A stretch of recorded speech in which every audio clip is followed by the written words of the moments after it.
Assalamualaikum warahmatullahi wabarakatuh. Kami dari kelompok Selasa ingin mempresentasikan tentang genetik. Gen merupakan unit terkecil dari suatu makhluk hidup yang mengandung substansi hereditas. Pertama kali diperkenalkan oleh Thomas H. Morgan, ahli genetika dan embriologi Amerika Serikat pada tahun 1911. Yang mengatakan bahwa substansi hereditas yang dinamakan gen terdapat dalam lokus di dalam kromosom. Gen terdiri dari protein dan asam nukleat atau DNA dan RNA berukuran antara 4-8 m atau mikron. Gen mempunyai sifat-sifat sebagai berikut. 1. Mengandung informasi genetik. 2. Tiap gen mempunyai tugas dan fungsi berbeda. 3. Pada waktu pembelahan mitosis dan meiosis dapat mengadakan duplikasi. 4. Ditentukan oleh susunan kombinasi basa nitrogen. 5. Sebagai darah yang terdapat dalam kromosom. DNA berperan sebagai informasi genetik dari suatu generasi ke generasi lain. DNA sendiri merupakan polimer besar yang tersusun atas unit-unit nukleotida. Sebuah nukleotida tersusun atas gugus gula deoksiribosa, gula dengan 5 atom, karbon atau pentosa, gugus asam fosfat, fosfat terkait pada C kelima dari gula, gugus asam nitrogen. Gugus ini terkait pada C pertama dari gula. Jika dikatakan satu nukleotida terdiri atas satu fosfat, satu gula, satu basa nitrogen yang tersusun secara berurutan. DNA mempunyai sifat-sifat antara lain. DNA berbagai organisme mempunyai kandungan adenine A yang sama dengan timin. T. Perbedaan antara DNA dari spesies yang berlainan terletak antara kandungan A tambah T atau G tambah C. Setiap molekul DNA disusun oleh 2 rantai polinukleotida antara kedua basa yang berpasangan berbentuk ikatan hidrogen. Adanya kelenturan pada DNA. DNA merupakan struktur yang aktif melakukan fungsi biologi. DNA memiliki kemampuan untuk bereplikasi, yaitu membentuk DNA baru yang sama persis dengan DNA asal. Terdapat 3 hipotesis replikasi DNA, yaitu replikasi konservatif, semi-konservatif, dan dispresif. Faktor yang dibutuhkan untuk replikasi DNA. Polimerase DNA berfungsi mempolimerisasi nukleotida. Ligase DNA berperan menyambung DNA. Primasi DNA untuk memulai polimerisasi DNA pada lagging strand.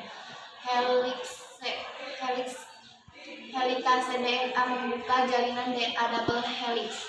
RNA RNA merupakan polinukleotida, namun ukurannya jauh lebih pendek dari DNA yang terdiri atas satu rantai.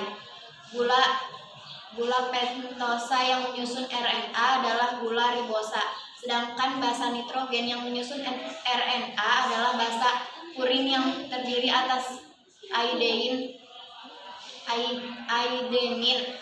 dan guanin, serta basa pirimidin yang terdiri dari sitosin dan urasil.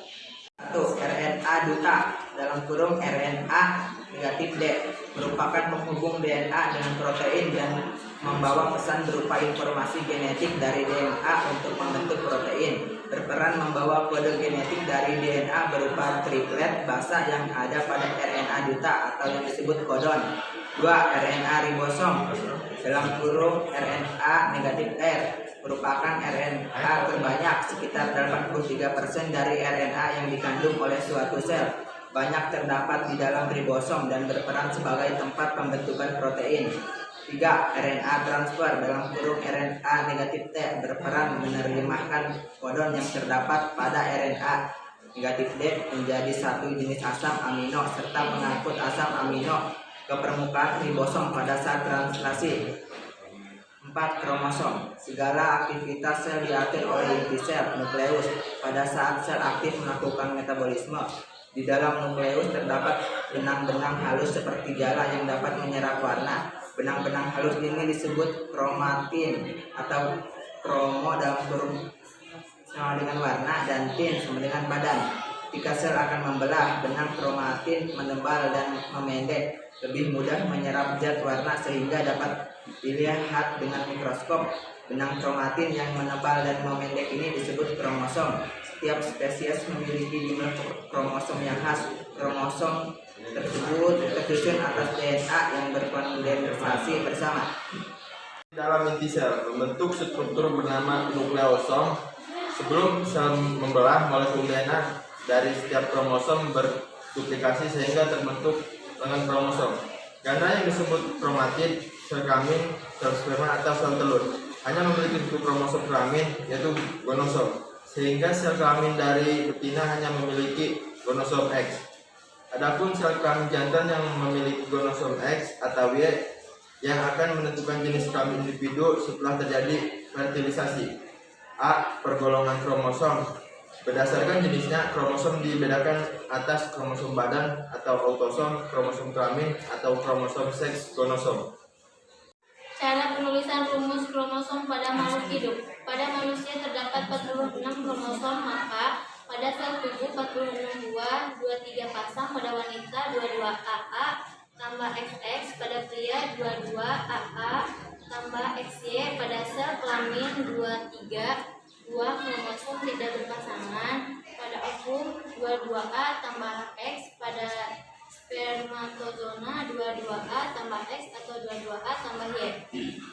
Berdasarkan letak sentromer, kromosom dibedakan atas retosentrik, sentromer terletak di ujung kromosom, akrosentrik, sentromer terletak di dekat ujung kromosom, submetasentrik, sentromer dapat pada salah satu ujung kromosom, setasentrik, sentromer terletak di tengah-tengah kromosom.